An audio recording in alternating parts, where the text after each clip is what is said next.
ജെയ്ഷെ മുഹമ്മദ് തലവൻ മൗലാന മസൂദ് അസർ മരിച്ചതായി റിപ്പോർട്ട്.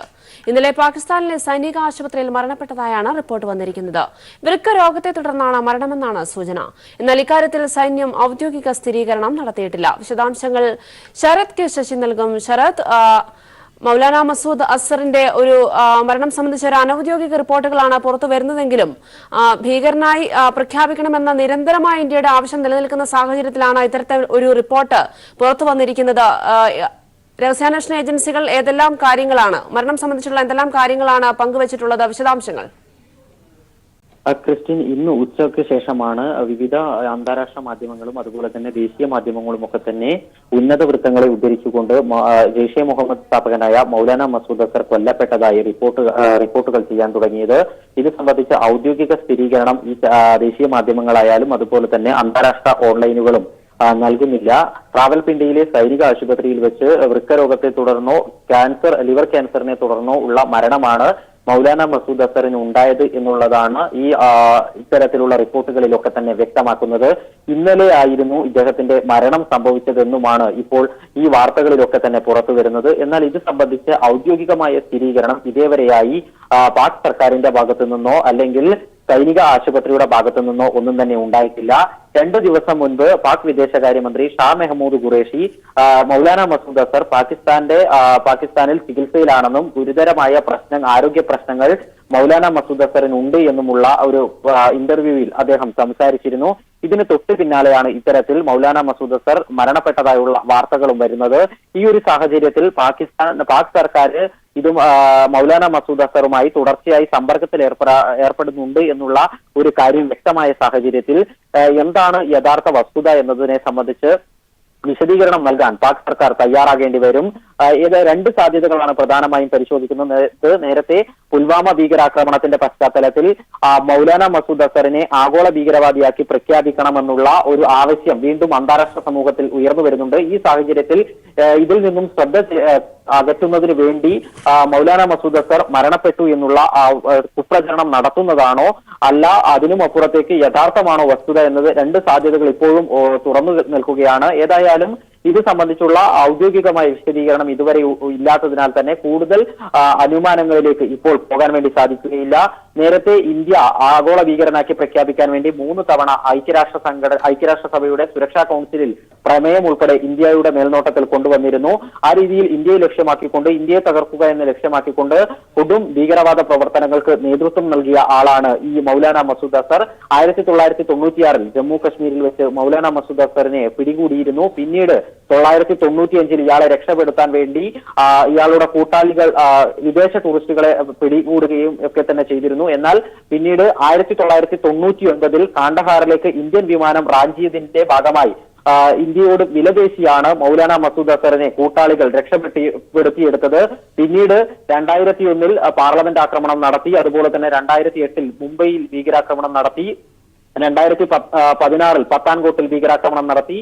2018 ഫെബ്രുവരി 14 പുൽവാമയിലും മൗലാന മസൂദ് അസറിന്റെ ജെയ്ഷെ മുഹമ്മദ് ഭീകരാക്രമണം നടത്തി. ഇത്തരത്തിൽ ഇന്ത്യയെ തകർക്കുക എന്നുള്ളത് ലക്ഷ്യമാക്കി പ്രഖ്യാപിച്ചുകൊണ്ട് പ്രവർത്തിക്കുന്നയാളായിരുന്നു മൗലാന മസൂദ് അസർ. എത്രത്തോളം ഈ ഒരു വിഷയത്തിൽ സ്ഥിരീകരണം ഇല്ലാത്തതിനാൽ തന്നെ മറ്റു പ്രതികരണങ്ങൾ ഔദ്യോഗികമായ ഇന്ത്യൻ ഭാഗത്തു നിന്നുള്ള ഔദ്യോഗികമായ പ്രതികരണങ്ങൾ ഇതേവരെയായും ലഭ്യമായിട്ടില്ല. തീർച്ചയായും ശരത്, അതോടൊപ്പം തന്നെ ജെയ്ഷെ മുഹമ്മദ് നേതാക്കളുടെ ഭാഗത്തു നിന്നുള്ള ഒരു പ്രതികരണം അഭിനന്ദൻ വർത്തമാനെ വിട്ടയക്കേണ്ടിയിരുന്നില്ല, നാണക്കേടായി ഒരു നടപടി എന്ന തരത്തിലുള്ള ഒരു ശബ്ദരേഖ പുറത്തു വന്നിരുന്നല്ലോ. ഈ ഒരു സാഹചര്യത്തിൽ ഇപ്പോൾ കാശ്മീരിലെ ഒരു സാഹചര്യം ഏതു തരത്തിലാണ്? കാശ്മീരിലെ അശാന്തി തുടരുന്ന ഒരു സാഹചര്യം തന്നെയാണോ ഇപ്പോഴുള്ളത്? ക്രിസ്ത്യൻ, കഴിഞ്ഞ 2 ദിവസം മുൻപായി ജെയ്ഷെ മുഹമ്മദ് ഭീകരർ ബാലാകോട്ടിൽ ഇന്ത്യൻ വ്യോമാക്രമണം ഉണ്ടായി എന്നത് സ്ഥിരീകരിച്ചുകൊണ്ടുള്ള ഒരു ശബ്ദ സന്ദേശം ജെയ്ഷെ മുഹമ്മദിന്റെ ഭാഗത്തു നിന്നും ഉണ്ടായിരുന്നു. തൊട്ടു പിന്നാലെയാണ് വീണ്ടും ഇത്തരത്തിലുള്ള ഒരു ശബ്ദ സന്ദേശം പുറത്തു വന്നിരിക്കുന്നത്. ഈ ശബ്ദ സന്ദേശത്തിൽ പറഞ്ഞിരിക്കുന്നത് ബാലാകോട്ടിലെ ജെയ്ഷെ മുഹമ്മദിന്റെ ഭീകര കേന്ദ്രത്തിനെതിരായി ആക്രമണം ഉണ്ടായി എന്നുള്ളതാണ്. എന്നാൽ അതേസമയം തന്നെ ആ ആക്രമണത്തിൽ എത്ര ഭീകരർ കൊല്ലപ്പെട്ടു എന്നുള്ളതിൽ അവർ പറയുന്നത് ഒരു ഭീകരരും കൊല്ലപ്പെട്ടിട്ടില്ല എന്നുള്ളതാണ്. അതുപോലെ തന്നെ ജിഹാദ് നടത്താൻ കശ്മീരിൽ ജിഹാദ് നടത്തുന്നതിനായി പാക് സർക്കാർ ജെയ്ഷെ മുഹമ്മദിന് എല്ലാ സഹായം നൽകണം എന്നും ഈ ഒരു പുറത്തു വന്ന ശബ്ദ സന്ദേശത്തിൽ കേൾക്കുവാൻ വേണ്ടി സാധിക്കുന്നു. പ്രധാനമായും ആ പാക് പ്രധാനമന്ത്രി ഇമ്രാൻഖാനെതിരായ വിമർശനവും ഈ ശബ്ദ സന്ദേശത്തിൽ വ്യക്തമാണ്. വിംഗ് കമാൻഡർ അഭിനന്ദൻ വർത്തമാനെ വിട്ടയച്ചതിൽ ഒരു പ്രതിഷേധവും അത് അപമാനമായി എന്നുള്ള നിലയിലുള്ള ഒരു പ്രസ്താവനയും ഈ ശബ്ദ സന്ദേശത്തിൽ ഉള്ളടങ്ങിയിട്ടുണ്ട്. പെഷവാറിലെ ജെയ്ഷെ മുഹമ്മദിന്റെ യോഗത്തിൽ അവരുടെ നേതാക്കൾ പ്രസംഗിക്കുന്ന ശബ്ദ സന്ദേശം ഇതെന്ന ഉള്ള സൂചനയാണ് ലഭിക്കുന്നത്. അതേസമയം തന്നെ ഭീകരൻ മസൂദ് അസർ പാക് സൈനിക ആശുപത്രിയിൽ ഇന്നലെ ഉച്ചയോടെ മരണപ്പെട്ടു എന്നുള്ള അനൌദ്യോഗിക റിപ്പോർട്ടുകളാണ് പുറത്തുവരുന്നത്. പാക് സർക്കാരോ സൈന്യമോ ഇക്കാര്യം സംബന്ധിച്ചൊരു ഔദ്യോഗിക വിശദീകരണം ഇതുവരെ നൽകിയിട്ടില്ല. വിശദാംശങ്ങൾ നൽകിയത് ശരത്താണ്. അതേസമയം റഫാൽ വിമാനങ്ങൾ കൂടി ഉണ്ടായിരുന്നുവെങ്കിൽ വ്യോമാക്രമണത്തിന്റെ സ്ഥിതി മറ്റൊന്നാകുമെന്ന പ്രധാനമന്ത്രിയുടെ പ്രസ്താവന ഉദ്ദേശിച്ച ഫലം നേടാത്തതിനെ തുടർന്നെന്ന് വിലയിരുത്തൽ. എത്ര ഭീകരർ കൊല്ലപ്പെട്ടെന്ന തുടർച്ചയായ ചോദ്യങ്ങൾ ഉയരുമ്പോഴും ഔദ്യോഗിക പ്രതികരണത്തിന് കേന്ദ്രം തയ്യാറാകാത്തതും സംശയം ബലപ്പെടുത്തുന്നു. ബാലാകോട്ടിലെ പാക് ഭീകര കേന്ദ്രങ്ങൾക്കെതിരെ നടത്തിയ വ്യോമാക്രമണത്തിൽ 300ഓളം ഭീകരരെ വധിച്ചെന്നാണ് ബിജെപിയുടെയും പാർട്ടി നേതാക്കളുടെയും അവകാശവാദം. എന്നാൽ വ്യോമാക്രമണം കൊണ്ട് ഉദ്ദേശിച്ച ലക്ഷ്യം നേടാനായിട്ടില്ലെന്ന സൂചനകളാണ് പ്രധാനമന്ത്രി നരേന്ദ്രമോദി തന്നെ നൽകുന്നത്. റഫാൽ വിമാനങ്ങൾ ഉണ്ടായിരുന്നെങ്കിൽ വ്യോമാക്രമണത്തിന്റെ സ്ഥിതി മറ്റൊന്നാകുമെന്നായിരുന്നു കഴിഞ്ഞ ദിവസം നരേന്ദ്രമോദി പ്രസംഗിച്ചത്. വ്യോമാക്രമണം കൊണ്ട് ഉദ്ദേശിച്ച ലക്ഷ്യം നേടാനാകാഞ്ഞതിന്റെ മുൻകൂർ ജാമ്യമാണ് പ്രധാനമന്ത്രിയുടെ റഫാൽ പരാമർശമെന്നാണ് സൂചന. ഈ സംശയങ്ങൾ ശരിവയ്ക്കുന്നതാണ് കേന്ദ്രമന്ത്രി എസ് അലുവാലിയയുടെയും സൈനിക ഉദ്യോഗസ്ഥരുടെയും വാക്കുകൾ. പാകിസ്ഥാന് താക്കീത് നൽകാനാണ് വ്യോമാക്രമണം നടത്തിയതെന്നും ഭീകരരെ വധിക്കാനല്ലെന്നുമായിരുന്നു എസ് അലുവാലിയ കഴിഞ്ഞ ദിവസം മാധ്യമങ്ങളോട് പറഞ്ഞത്. കര, വ്യോമ, നാവികസേനയുടെ സംയുക്ത വാർത്താ സമ്മേളനത്തിലും കൊല്ലപ്പെട്ടവരുടെ എണ്ണത്തെക്കുറിച്ച് ഉത്തരം നൽകാതെ ലക്ഷ്യം നേടിയെന്നു മാത്രമായിരുന്നു മറുപടി. വ്യോമാക്രമണത്തിന്റെ പ്രത്യാഘാതത്തെ പ്രധാനമന്ത്രി തന്നെ സംശയിക്കുന്നുവെന്ന് ചൂണ്ടിക്കാട്ടാനാണ് കോൺഗ്രസ് ഉൾപ്പെടെയുള്ള പ്രതിപക്ഷ കക്ഷികളുടെ ശ്രമം. एयर स्ट्राइक्स पे प्रश्न चिन्ह विपक्ष थोड़ी लगा रहा है, प्रधानमंत्री खुद लगा रहे हैं. एयर स्ट्राइक्स के ऊपर प्रश्न चिन्ह लगा रहे हैं. जब वो ये बात कहते हैं कि अगर रफेल जहाज होता तो शायद नतीजा कोई और होता, इसका क्या मतलब है? 300ഓളം ഭീകരരെ കൊലപ്പെടുത്തിയെന്ന അവകാശവാദത്തെ സംശയത്തിൽ നിർത്താനും പ്രതിപക്ഷം വ്യോമാക്രമണത്തിന്റെ ഉദ്ദേശശുദ്ധിയെ സംശയിക്കുന്നില്ലെന്നും ഒരേപോലെ വരുത്തി തീർക്കുകയാണ് നീക്കത്തിലൂടെ പ്രതിപക്ഷം ലക്ഷ്യമിടുന്നത്. News bureau, Delhi. Kerala Congress seat വിഭജന ചർച്ച വീണ്ടും പരാജയപ്പെട്ടു. 2ാം സീറ്റ് വേണമെന്ന ആവശ്യത്തിൽ കേരള കോൺഗ്രസ് ഉറച്ചുനിന്നു. എന്നാൽ ആവശ്യം അംഗീകരിക്കാനാവില്ലെന്ന് രമേശ് ചെന്നിത്തല അറിയിച്ചതോടെ ചർച്ച വഴിമുട്ടുകയായിരുന്നു. ചൊവ്വാഴ്ച ഒരു വട്ടം കൂടി ചർച്ച നടത്തുമെന്ന രമേശ് ചെന്നിത്തലയും നിലപാടിൽ പിന്നോട്ടില്ല എന്ന് കെ എം മാണിയും ചർച്ചകൾക്ക് ശേഷം മാധ്യമങ്ങളോട് പറഞ്ഞു. കഴിഞ്ഞ ദിവസം ആദ്യഘട്ട ചർച്ചകൾ നടത്തിയെങ്കിലും തീരുമാനമാകാതിരുന്നതിനെ തുടർന്നാണ് ഇന്ന് 2ാം ഘട്ട ചർച്ചയിലേക്ക് കടന്നത്. ഇരുവിഭാഗവും മുൻ നിലപാടുകളിൽ ഉറച്ചുനിന്നതോടെ ചർച്ച വഴിമുട്ടുകയായിരുന്നു. 2 സീറ്റ് വേണമെന്ന നിലപാടിൽ കേരള കോൺഗ്രസ് ഉറച്ചുനിന്നു. എന്നാൽ ആവശ്യം അംഗീകരിക്കാനാവില്ലെന്ന് കോൺഗ്രസ് നേതൃത്വം അറിയിച്ചു. ചൊവ്വാഴ്ച വീണ്ടും അനുരഞ്ജന ശ്രമങ്ങൾ നടത്തുമെന്ന് രമേശ് ചെന്നിത്തല പിന്നീട് മാധ്യമങ്ങളോട് പറഞ്ഞു. ചർച്ചകൾ പൂർത്തിയായിട്ടില്ല. ഇനിയും 5-ാം തീയതി വൈകിട്ട് എറണാകുളത്ത് വെച്ച് തന്നെ ആലുവയിൽ വെച്ച് ബാക്കി ചർച്ചകൾ ഉണ്ടാകും. വളരെ സൗഹാർദ്ദപരമായിട്ടാണ് ചർച്ചകൾ മുന്നോട്ട് പോകുന്നത്. 5-ാം തീയതിയോടുകൂടി ഒരു അന്തിമ തീരുമാനം ഉണ്ടാക്കാൻ കഴിയുമെന്നുള്ള ഒരു പ്രതീക്ഷയാണ് ഞങ്ങൾക്കുള്ളത്.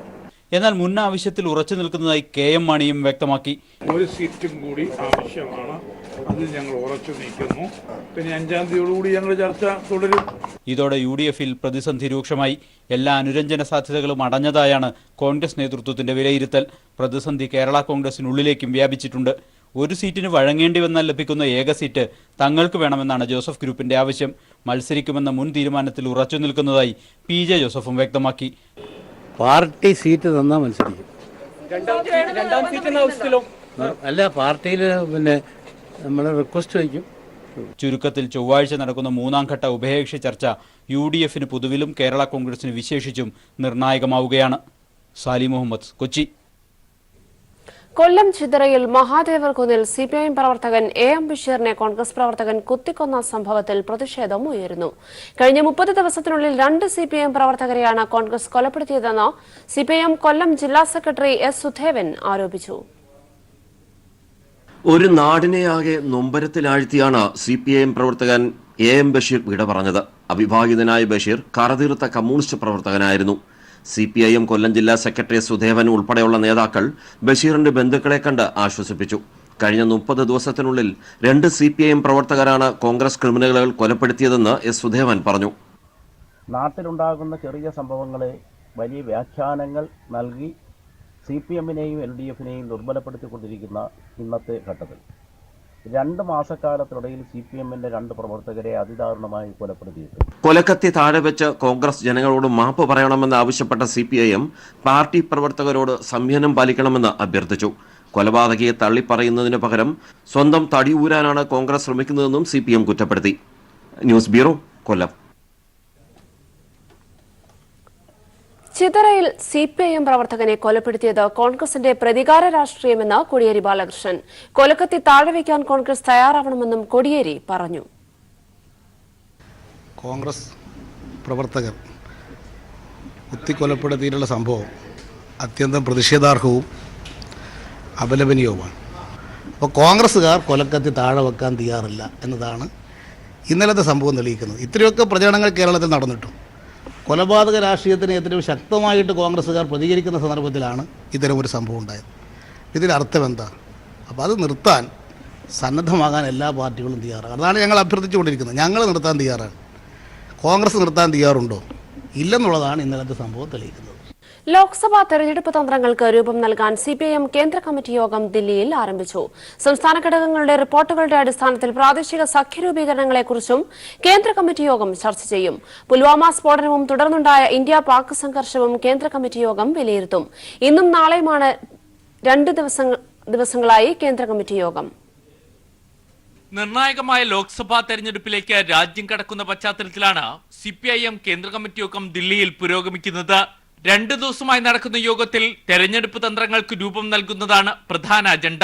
കഴിഞ്ഞ മാസം 9-ാം തീയതി ചേർന്ന പോളിറ്റ് ബ്യൂറോ യോഗം സംസ്ഥാന ഘടകങ്ങളുടെ റിപ്പോർട്ട് ചർച്ചയ്ക്ക് വിധേയമാക്കി. 3 കാര്യങ്ങളിൽ അധിഷ്ഠിതമായി തെരഞ്ഞെടുപ്പ് തന്ത്രം രൂപം നൽകാനാണ് നിർദ്ദേശം നൽകിയത്. BJP-യെയും BJP സഖ്യത്തെയും പരാജയപ്പെടുത്തുക, CPIM-ന്റെയും ഇടതു പാർട്ടികളുടെയും ശക്തി ലോക്സഭയിൽ വർദ്ധിപ്പിക്കുക, കേന്ദ്രത്തിൽ ഒരു മതേതര സർക്കാർ വരുന്നത് ഉറപ്പാക്കുക. ഇതിന്റെ അടിസ്ഥാനത്തിൽ കേന്ദ്ര കമ്മിറ്റി യോഗത്തിൽ വിശദമായ ചർച്ച നടക്കും. നിലവിൽ CPIM ഏതെങ്കിലും ഒരു സഖ്യത്തിന്റെ ഭാഗമായി നിൽക്കുന്നില്ല. ആവശ്യമെങ്കിൽ പ്രാദേശിക സഖ്യങ്ങൾക്ക് അനുമതി നൽകിയേക്കും.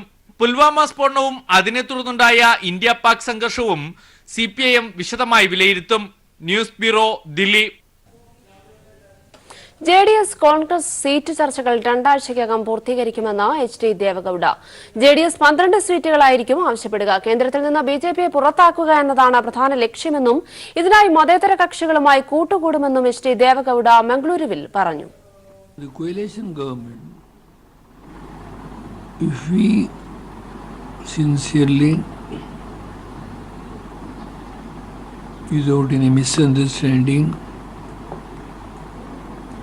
if we take this as a challenge to fight parliament election, I think you can bring down the influence of the Bharatiya Janata Party in this coastal district. That is why I have agreed to join hands with Congress. ഫേസ്ബുക്കിലൂടെ തനിക്ക് മറുപടി നൽകിയ VT Balram MLA-ക്കെതിരെ ആഞ്ഞടിച്ച് KPCC president Mullappally Ramachandran. അച്ചടക്കമില്ലാത്ത പാർട്ടിക്ക് മുന്നോട്ട് പോകാനാവില്ലെന്ന് മുല്ലപ്പള്ളി പറഞ്ഞു. എഴുത്തുകാരി KR മീരയെ അപമാനിക്കുന്ന ഫേസ്ബുക്ക് പോസ്റ്റിട്ട VT ബൽറാമിന്റെ നടപടിയാണ് താൻ വിമർശിച്ചത്. സ്ത്രീത്വത്തെ അപമാനിക്കുന്ന പോസ്റ്റിട്ട നടപടി അംഗീകരിക്കാനാവില്ല എന്നും അദ്ദേഹം കൊച്ചിയിൽ പറഞ്ഞു. നമ്മുടെ സഭ്യേതരമായ പദപ്രയോഗം ആർക്കെതിരായിട്ട് ഉപയോഗിച്ചാൽ അത് അംഗീകരിക്കാൻ സാധിക്കില്ല. അത് പ്രത്യേകിച്ച് സ്ത്രീക്കാകുമ്പോൾ അത് സ്ത്രീത്വത്തിനായിട്ടുള്ള അവമാനമായിട്ടേ ഞാൻ കാണുന്നുള്ളൂ. അത് എത്ര വലിയവർ നടത്തിയാലും ഞാൻ അതേ പറയുള്ളൂ. അതേത് വിഭാഗത്തിൽപ്പെട്ട സ്ത്രീയാലും ഞാൻ അതേ പറയുള്ളൂ.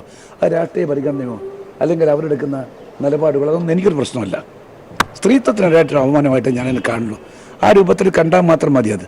പിന്നെ അച്ചടക്കം ഈ പാർട്ടിയെ സംബന്ധിച്ചിടത്തോളം പരമപ്രധാനമാണ്. ഞങ്ങൾക്കൊരു ലൂസ് ഓർഗനൈസേഷനായിട്ട് ഇനി പോകാൻ സാധ്യമല്ല. കാരണം ഞങ്ങളെ കളിച്ചതിന് ഞങ്ങൾ ഒരുപാട് വില കൊടുക്കേണ്ടി വന്നിട്ടുണ്ട്. ഇനി അത് പറ്റില്ല എന്ന് മാത്രമേ ഞാൻ പറഞ്ഞിട്ടുള്ളൂ. അല്ലാതെ ചെറുപ്പക്കാർക്ക് ഇപ്പം നോക്കൂ, സോഷ്യൽ മീഡിയ അതിൻ്റെ പ്രാധാന്യം മനസ്സിലാക്കിയ ഒരാൾക്ക് അതിൽ ചെറുപ്പക്കാർ പങ്കെടുക്കാൻ പാടില്ല എന്ന് പറയുന്നത് വിഡിത്തമല്ലേ? ശരിയല്ല. അപ്പം അതൊക്കെ തന്നെ ഉപയോഗിക്കണം. ഉപയോഗിക്കുമ്പോൾ ജാഗ്രത വേണം. ജാഗ്രതയില്ലാതെ ഉപയോഗിക്കാൻ പാടില്ല എന്ന് മാത്രമേ ഞാൻ പറഞ്ഞിട്ടുള്ളൂ. People breaking. UDF സർക്കാരിന്റെ കാലത്ത് കുടിവെള്ള പൈപ്പ് ലൈനിന്റെ പേര് പറഞ്ഞ് കോടികളുടെ തട്ടിപ്പ് നടന്നെന്ന് മന്ത്രി ജി സുധാകരൻ. കരാറുകാരിൽ നിന്ന് ഉന്നതർ 2 കോടിയിലധികം കൈക്കൂലി വാങ്ങിയതിന്റെ തെളിവുകൾ തന്റെ കൈവശമുണ്ട്.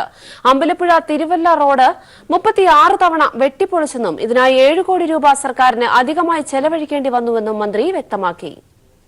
69 കോടി രൂപ ചെലവഴിച്ച് നിർമ്മിച്ച അമ്പലപ്പുഴ തിരുവല്ല റോഡിന്റെ 34 ഭാഗങ്ങളിലാണ് പൂർണ്ണമായിട്ടും റോഡ് ഇപ്പോൾ തകരാറിലായിരിക്കുന്നത്. UDSFന്റെ പൈപ്പ് ലൈൻ ഇടുന്നതിന്റെ ഭാഗമായിട്ടാണ് ഇത്തരത്തിൽ റോഡുകൾ കേടുപാട് സംഭവിച്ചിരിക്കുന്നത്. ഇതിനെതിരെ വിജിലൻസ് അന്വേഷണം നടത്തണമെന്നുള്ളതാണ് മന്ത്രി ജി സുധാകരന്റെ ആവശ്യം. കിഫ്ബിയിൽ ഉൾപ്പെടുത്തി 69 കോടി രൂപ മുടക്കി നിർമ്മിക്കുന്ന അമ്പലപ്പുഴ തിരുവല്ല റോഡാണ് കുടിവെള്ളത്തിന്റെ പേരിൽ വെട്ടിപ്പൊളിക്കുന്നത്. നിലവിൽ 36 തവണയാണ് റോഡ് വെട്ടിപ്പൊളിച്ചത്. 7 കോടി രൂപ അധികമായി കരാറുകാരന് ഇതുമൂലം ചിലവഴിക്കേണ്ടി വന്നു. കുടിവെള്ള പൈപ്പിടുന്നതിന്റെ മറവിൽ കോടികളുടെ അഴിമതി നടക്കുന്നതായും ഇത് സംബന്ധിച്ച് മുൻ മന്ത്രി PJ ജോസഫിന് 2 തവണ പരാതി നൽകിയെങ്കിലും നടപടി ഉണ്ടായില്ലെന്നും മന്ത്രി പറഞ്ഞു.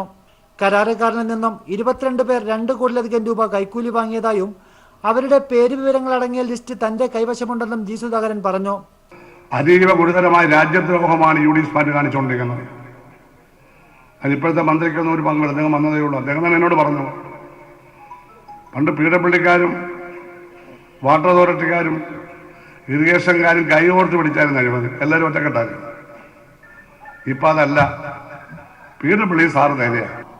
22 പേര് ലിസ്റ്റ് വാങ്ങി 30 ലക്ഷം 40 ലക്ഷം ഭീഷണിപ്പെടുത്തി 5 തവണ ഭീഷണിപ്പെടുത്തി എന്നൊരാളുടെ പേര് എഴുതിയിട്ടുണ്ട്. അപ്പോൾ അയാൾ 50 ലക്ഷമാണ്. അന്താരാഷ്ട്ര നിലവാരമുള്ള റോഡിന്റെ നിർമ്മാണമാണ് നടന്നത്. എന്നാൽ ഇന്ന് എല്ലാം വെട്ടിപ്പൊളിച്ചതായും മന്ത്രി സൂചിപ്പിച്ചു. കുടിവെള്ളത്തിന്റെ പേര് പറഞ്ഞ് കോടികളുടെ തട്ടിപ്പുകൾ നടക്കുന്നതായും മന്ത്രി സൂചിപ്പിച്ചു. നിലവാരമില്ലാത്ത പൈപ്പിടുന്നവരെ തുറങ്കിൽ അടയ്ക്കണമെന്നും അദ്ദേഹം പറഞ്ഞു. UDF മാറ്റ് രാജ്യദ്രോഹ കുറ്റമാണ് നടത്തിവരുന്നത്. താൻ സർക്കാരിന് വേണ്ടിയാണ് സംസാരിക്കുന്നത്. നിലവാരം കുറഞ്ഞ പൈപ്പുകളാണ് ഡിപ്പാർട്ട്മെന്റ് ഉദ്യോഗസ്ഥർ വാങ്ങുന്നത്. ഇത് സംബന്ധിച്ച് സമഗ്ര അന്വേഷണം നടത്താൻ വിജിലൻസിന് കത്ത് നൽകുമെന്നും മന്ത്രി പറഞ്ഞു. കുടിവെള്ള പദ്ധതിയുടെ പേരിൽ പൈപ്പിടുന്നതുമായി ബന്ധപ്പെട്ട് കോടികളുടെ അഴിമതി നടന്നതായിട്ടാണ് പൊതുമരാമത്ത് വകുപ്പ് മന്ത്രി ജി സുധാകരന്റെ ആക്ഷേപം. ക്യാമറാമാൻ രാജീവ് കണ്ണാടിക്കൊപ്പം ഷാജഹാൻ.